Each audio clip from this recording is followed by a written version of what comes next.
भी की आबादी वाले शहरों में स्वच्छता के शिखर पर सुशोभित, जी हां, मध्य प्रदेश का इंदौर शहर।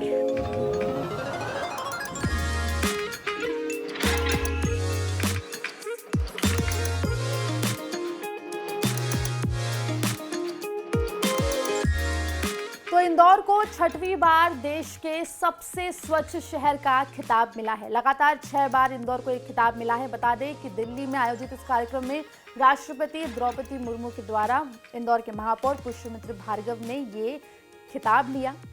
लेकिन अब बड़ा सवाल ये है कि आखिर इंदौर 6 बार से लगातार कैसे इस खिताब को अपनी झोली में डाल रहा है। तो इस वीडियो में यही समझाने की कोशिश करेंगे कि आखिर कैसे इंदौर लगातार 6 बार देश का सबसे स्वच्छ शहर बनता चला आ रहा है। नमस्कार, आप देख रहे हैं एमपी तक, मैं हूं आपके साथ आकांक्षा ठाकुर। तो शुरुआत करते हैं साल 2017 से, जब इंदौर ने पहली बार डोर टू डोर कलेक्शन शुरू किया था। हर घर से कचरा उठाना एक चुनौती थी। उद्देश्य था कि सड़कों पर से डस्टबिन हटाए जाए या कम से कम किए जाएं। इंदौर नगर निगम ने ये करके दिखाया। लोगों ने भी खूब साथ दिया और यही वो साल था जब पहली बार इंदौर को सबसे स्वच्छ शहर का खिताब मिला था। आते हैं साल 2018 पर, जहां अब इंदौर ने शहर को खुले में शौच मुक्त कर ओडीएफ का अवार्ड हासिल किया। इसके साथ ही सेग्रीगेशन यानी कि गीला और सूखा कचरा अलग करने पर फोकस किया। गीले कचरे के लिए अलग, सूखे कचरे के लिए अलग डस्टबिन। सफाई कर्मी गीले और सूखे कचरे को अलग अलग लेने लगे। अब आते हैं साल 2019 और 20 पर, जब जीरो वेस्ट ट्रेंचिंग ग्राउंड इस साल की महत्वपूर्ण उपलब्धि रही। इंदौर में कई साल से ट्रेंचिंग ग्राउंड में फैले 12 लाख मीट्रिक टन कचरे के पहाड़ को खत्म किया गया। 2020 में इंदौर नगर निगम ने कचरा शुल्क में 40 करोड़ का रेवेन्यू जनरेट किया। यही नहीं, कचरे से तैयार कच्चे माल से भी नगर निगम ने 1.5 करोड़ सालाना की कमाई की थी। वहीं अब आते हैं कारणों पर जिसकी वजह से इंदौर को लगातार जीत मिल रही है। इंदौर देश का सबसे स्वच्छ शहर कहला रहा है। तो डोर टू डोर कलेक्शन एक बड़ा कारण रहा। शहर में कचरा पेटियां नहीं है। 1500 वाहनों के नेटवर्क के कारण कचरा सीधे घरों से निकलकर कचरा ट्रांसफर स्टेशनों तक पहुंचता है। दूसरे शहर 100% ये काम अभी तक नहीं कर पाए हैं, लेकिन इंदौर ने ये कर दिखाया है। वेस्ट सेग्रीगेशन, घरों से ही गाड़ियों तक पहुंचने वाला कचरा अलग अलग हो जाता है। गीले सूखे के अलावा प्लास्टिक, सैनिटरी वेस्ट, इलेक्ट्रिकल और घरेलू हानिकारक कचरे को अलग अलग बॉक्स में डाला जाता है। दूसरे शहर अभी भी मिक्स्ड कचरा ही उठाते आ रहे हैं। वहीं सीवरेज ट्रीटमेंट प्लांट, नदी और नालों के किनारे 3 साल में 7 सीवरेज ट्रीटमेंट प्लांट बने हैं। सीवरेज के ट्रीट हुए पानी के उपयोग के लिए टंकियों का निर्माण करवाया गया है। 125 गार्डन्स में ट्रीटेड पानी पाइप से पहुंचाया जाता है। वहीं कचरे से कमाई एक बहुत बड़ा कारण है। बता दें कि नगर निगम को सूखे कचरे से को अलग करने के लिए प्लांट से हर साल 1.53 करोड़ रुपए की कमाई होती है।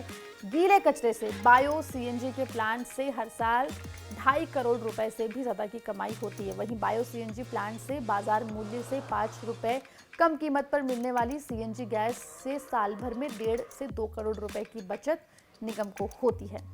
3R मॉडल, जिसकी चर्चा काफी रही। बता दें कि निगम ने रिसाइकल, रीयूज और रिड्यूस मॉडल को शहर में लागू किया।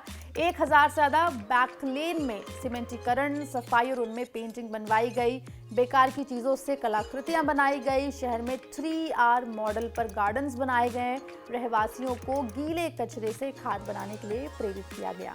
तो ये वो कारण रहे जिनकी वजह से लगातार इंदौर जो है वो देश का सबसे ज्यादा साफ शहर का खिताब 6 बार से जीतता जा रहा है। वहीं और भी बहुत सी चीजें हैं जिसकी वजह से इंदौर अपने आप में साफ और सुंदर दिखाई देता है। जैसे कि 10 से ज्यादा चौराहों पर फाउंटेन लगाए गए हैं जो हवा में उड़ने वाले धूल के कण को सोखते हैं। चौराहों के लेफ्ट टर्न चौड़ीकरण, सेंट्रल डिवाइडर बनाए गए हैं। इन पर पौधारोपण किया गया है। प्लास्टिक का उपयोग कम करने के लिए लोगों को जागरूक किया गया है। कपड़े की थैलियों के उपयोग पर जोर दिया गया है। पहले सूखे कचरे में 800 किलो प्रतिदिन सिंगल यूज प्लास्टिक आता था, लेकिन अब ये कम होकर 200 से 300 किलो ही रह गया है। वहीं एयर पॉल्यूशन यानी कि वायु प्रदूषण को रोकने के लिए सिग्नल बंद होने पर वाहनों के इंजन बंद कराने का अभियान चलाया गया। मशीनों से सड़कों की सफाई और धुलाई होती है ताकि धूल के कण जो हैं वो सड़कों पर ना रहें। तो ये वो तमाम कारण हैं जिनकी वजह से इंदौर लगातार 6वीं बार देश में सबसे स्वच्छ शहर रहा है। आपको बता दें कि स्वच्छता सर्वेक्षण में इंदौर को पहला पुरस्कार मिला है और ये पुरस्कार इंदौर ने 6वीं बार अपनी झोली में डाला है। वहीं ये भी बता दें कि मध्य प्रदेश को भी सबसे साफ प्रदेश के लिए पहला पुरस्कार दिया गया है। मध्य प्रदेश से जुड़ी तमाम खबरों के लिए बने रहिए एमपी तक के साथ।